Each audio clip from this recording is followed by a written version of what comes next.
Hello everyone, how's it going? In this video, we'll be talking about GitHub Copilot, which is a product of GitHub, and this was launched at the end of June this year. They call it AI Programming Assistant. That means it's going to help you write your code for you. So you don't have to code anymore, right? No, it's not like that. It's just a copilot. You will still be commanding, or you will still be having the main control of your code. You'll simply command it to write some code for you. For example, you can simply put out some comments. GitHub Copilot is going to sense what you are trying to achieve, and it's going to generate some piece of code for you. Sometimes 100% accurate and sometimes with a little bit less accuracy. So that means you still need to be a programmer, you still need to be a software engineer to understand what GitHub Copilot is writing and whether it's correct or not. I was supposed to record this video in July this year because I got an early access of GitHub Copilot.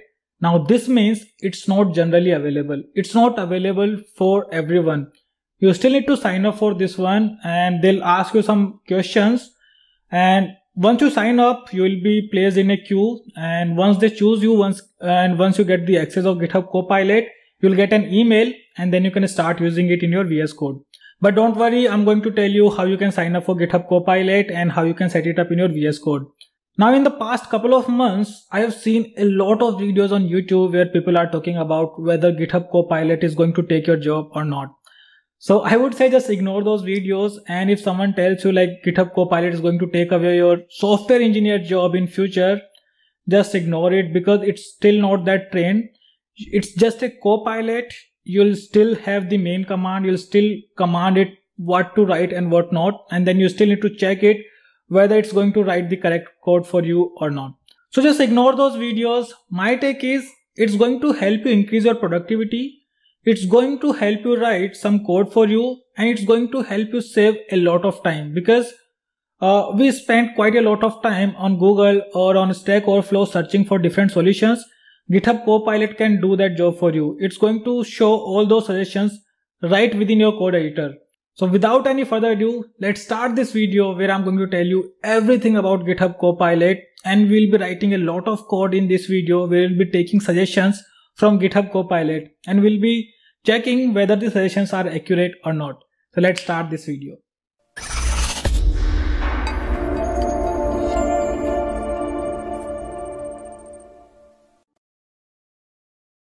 Let's start with the very first thing, how you can get the access of GitHub Copilot. And for that, you need to go to copilot.github.com, and then you will come on this page where they'll give you the nice overview of this product. But we need to click on this sign up button, which will take you to the actual page where you can sign up for the waitlist. Then simply click on the sign in to join waitlist button, and then sign in your GitHub account and just answer few of the questions. And that's it. That's all you need to do to get access of GitHub Copilot. Now, once you do it, you will be placed in a waitlist queue. And once you'll get your number, or once they'll select you, you'll get an email that you have got an access of GitHub Copilot.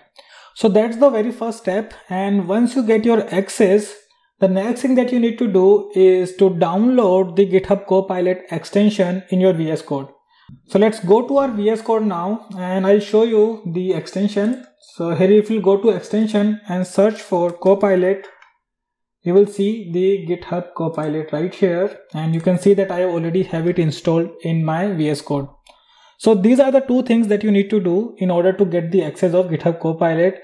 It can take some time, maybe a week or couple of weeks or some more time to get the access of this program. So just be patient, and once you get the access, just download this extension.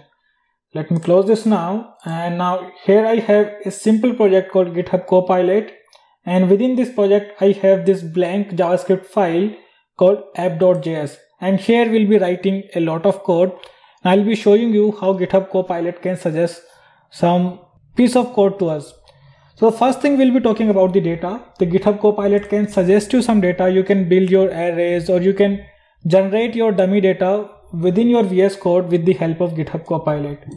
So let's start by writing a simple command called create an array of 10 names.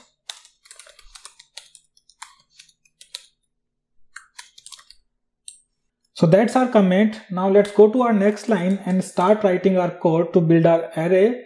And as I start writing my code, you can see that GitHub Copilot has given me the suggestion of my array, how I can build this data.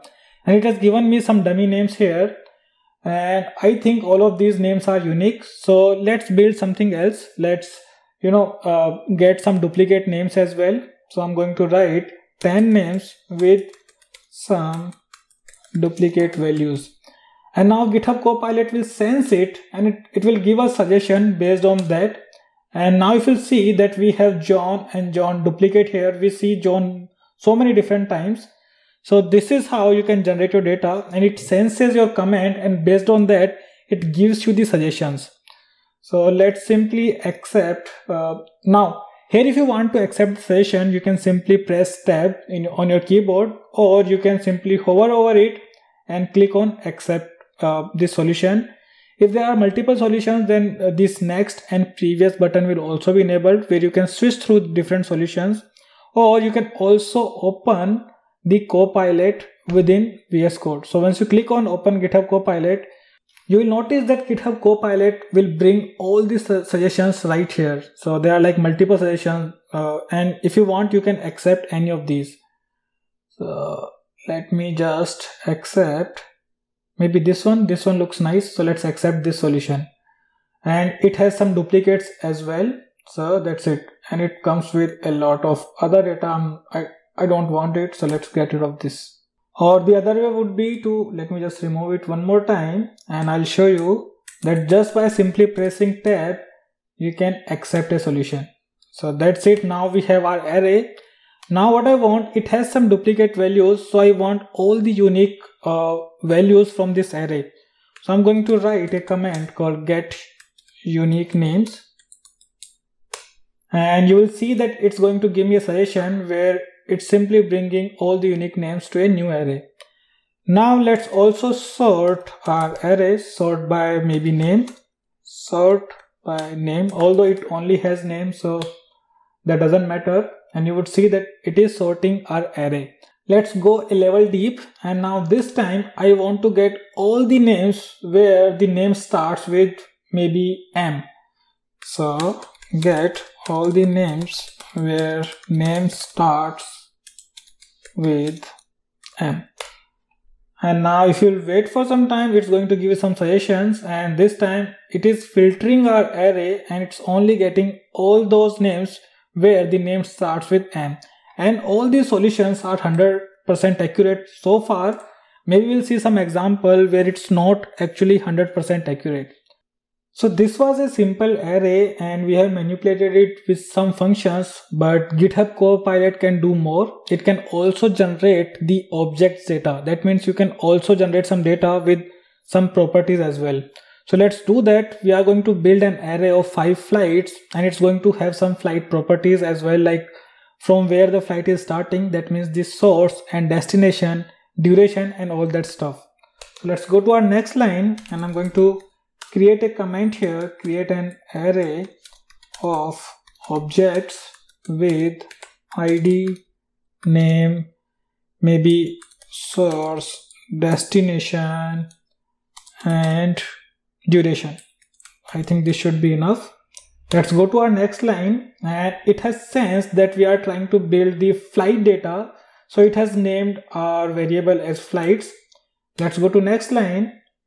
Let's start building our data, and as soon as you do it, I think it should give you some suggestions. So here it has given you ID, name, source, destination, and duration. So if you like this data, you can accept the solution. Let's go to next line, and here it has given us the different flight information, which is good. Let's keep on accepting this data. I want to build 5 flights, so I'll keep on accepting this data.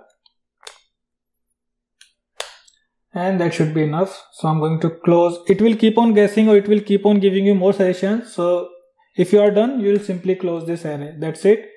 So now we have our flights array, and now let's start manipulating this flight array. Maybe first of all, I want to sum the duration of all the flights. So like it has 2 hours, 4 hours, 6 hours, 8 hours, 10 hours.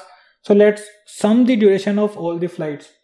So what we'll do, I'll simply type a command sum of duration of all flights. It has guessed it right without even me typing the whole comment, and now it has also given me the suggestion as well. So what it's doing, it's using the reduce method from the array in JavaScript, and it's simply adding the duration of all the flights. So this solution is 100% correct. Let's move to the next one, and this time I want to get the longest flight. So I'm going to type get longest flight, and let's see what it does for us. So here it has declared a variable, and again it is using the reduce function, which is correct, and it is simply checking if the previous duration is longer than the current duration. If it is, then we are using the previous duration. If not, then we are using the current duration. And in the end, we should get the flight details with the longest flight duration. So this solution is also correct. Now maybe let's try sorting this data by duration. So here we have used the sort function, but since it was a simple array, it simply used the sort function of the array. But if we want to sort our flight data based on duration, then we need to do more than that. We need to have our comparator as well. So I'm going to type my comment here, order flight by duration. That's it. Now let's see what it does. And here this time again it is using the sort function, but it has also defined the comparator. So here we are comparing the flight data based on the duration. So this is also a correct solution, and you can see how easy it is to generate this piece of code and how much it increases your productivity. I love it. So that should be it about the data. Now maybe let's try out some functions. So this time I'll start building a function, maybe like the same function to sort the flight data. So maybe like sort flight by duration, and here it has generated our function. No, this is not a function actually. Let me get rid of this. So let's try it again. Sort, not like this actually. Let's start with the function keyword. Function sort flight by duration, and let's see what it does. So it is accepting A, B, and yeah, that's pretty much it. You can pass this function within the sort function and it will do the job for you. So I'm somewhat satisfied with the solution. It would have been better if it would have accepted the array as well, and then then just simply do this thing within that function. So maybe like you will see what I'm talking about right here. I'm going to delete this piece of code, and here I'll simply hover over the solution, and here you can switch between the previous and the next solution. So let's see what do we have. So it's now accepting two parameters. I don't want this one. No, only two solutions are there. So let's open the Copilot. So when you open the Copilot, it's trying to fetch more solutions for you, and let's see which one is better. So this is a pretty generic solution, like here anyone can understand it with the help of if-else condition. This one is what we have already implemented. It doesn't have any of the solution where it accepts the array as well. So maybe I'll go with this one. This is good, and this does the job for us. Let's do something simple. Let's create a method which can accept an array of names, and based on that it can generate the greetings like hello world, hello Manish, or all that stuff. So I'm going to type in a comment here, create a function that takes an array as argument, or you can short it down, and maybe returns an array of greetings. Yeah, let's see what it does for us.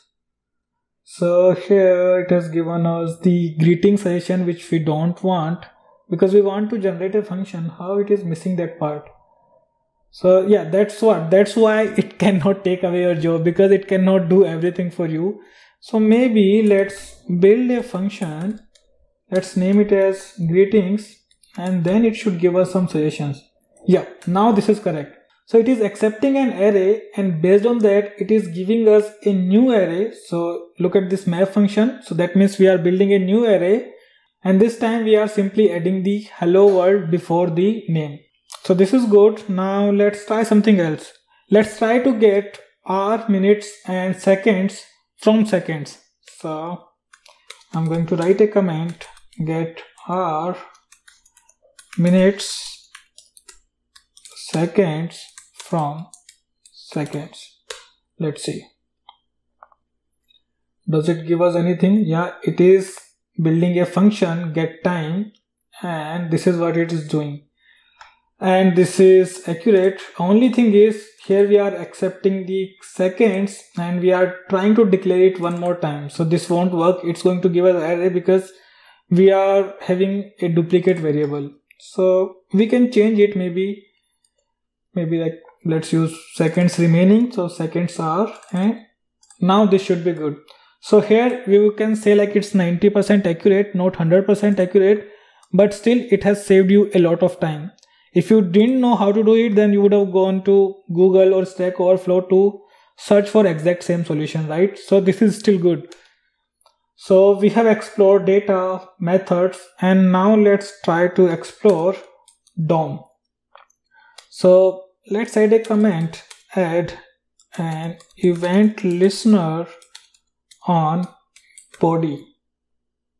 So what I'm trying to do here on the document body, I'm trying to add a listener or click event listener, and it has sensed it and it has given us a sample piece of code, and I'm pretty much satisfied with it. If you don't want to, add this listener on click, you can, change it to something else, or you can mention it in your comment as well.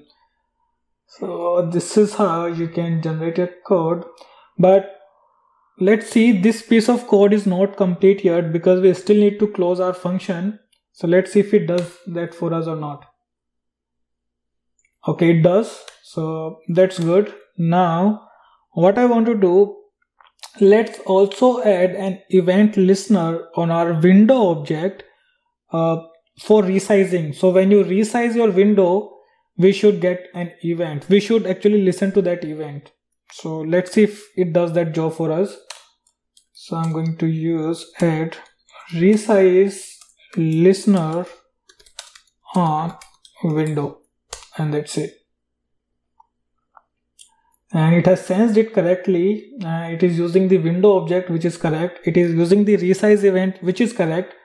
And then it has simply console logging it. So that's good actually. And here you can simply get rid of this and write your actual code, or just write a comment what you want to do, and maybe GitHub Copilot can help you here as well. So this is about DOM. I think you have got this sense how you can simply use the DOM functions as well, or how you can do these normal stuff that you do in your day-to-day job. Now let's try to explore the APIs. So maybe let's try to get the sunrise and sunset with the help of an API. So I'm not going to give it any name, like from which API I want to retrieve this data. I'm simply going to comment here that this is what I want to do. So I'll write a comment, get sunset and sunrise time from a location. That's it. And let's see what it does for us. I'm going to wait a bit longer because it is trying to get some suggestions from over the web. So first thing that it is trying to do is to generate an API key, or to have a variable of API key where we can put our API key. I really don't want to do that. I want it to find some open APIs on web, and based on that it should give us maybe some suggestions. So this is not what I want. Let's open the Copilot and let's see if it has something useful for us. It does. So here it is using this open API, which I would have used. There's an API called sunrise sunset, and which accepts latitude and longitude. It also accepts date, which is not mandatory. And then it is making a call to this API, and this time it is not using the async and await, but it is using the promises then keyword. So still it is good. Maybe let's explore more. Again, it is using the same API and it is giving us the data. This is also good actually. From the location, it is trying to get the latitude and longitude. In this one, it is using async and await, which is a pretty neat solution, I would say. What else? Maybe like I'll accept this solution. This one looks good. And where is that accept button actually? Oh, it's all part of one single solution. Okay, let's accept it actually, and then we can get rid of extra piece of code. So I'm going to get rid of this. I'm going to use this one, and then I'm going, okay, yeah, this one is good. Okay, this one is using a different API actually. I missed that part. And this is not an open API because it is accepting an API key. So I think we have chose a wrong solution. So let's get rid of this. Okay, maybe I'll help it out. I'll simply use a variable get sometimes async latitude and longitude. We are getting there, and perfect. So it has used the sunrise and sunset open API. We are accepting the latitude and longitude, and based on that we are returning the data, and it is also using async and await, which is good. Let's also try to call this function. So I want to see whether it can give me the suggestion of latitude and longitude. So I'm trying to call this function get suntime. Oh, it has given us the latitude and longitude as well, and based on that it is trying to print the data, which is perfect because now you don't have to do anything from your side. So GitHub Copilot has done a pretty decent job so far. Now I want to do some Salesforce stuff here. Although GitHub Copilot will give you some suggestions on core programming languages, I want to see if it can give you some suggestions for your Salesforce languages as well. So let's write a comment here called Salesforce. So let's start with SFDX first. So we'll see get a Salesforce org ID with SFDX commands. Let's see if it gives us some suggestion or not. It does. It gives you your org ID, which is correct. You can use the display command from this org subtopic, and here it is used -u, so you can specify your user as well. So that's good. Or maybe let's list down all the orgs. List down all the orgs. Perfect. And this time I'm not going to use SFDX because it has sensed that I'm talking about SFDX from my previous command, and it has given me the correct command. So it is doing pretty decent job with Salesforce as well. Let's try to see, maybe let's see if it can give us some suggestion about Lightning. Although we are in a JS file, so it cannot give a suggestion of markup, but let's see what it gives us. Maybe like Lightning button in Salesforce. Let's see. Nothing. Give me something, man. Give me something. Okay, maybe let's try to change it to LWC. What it does. Oh yeah, this time it has given us our Lightning button from LWC, and this seems to be correct. Now let's try out few more things. Maybe deploy your metadata in Salesforce,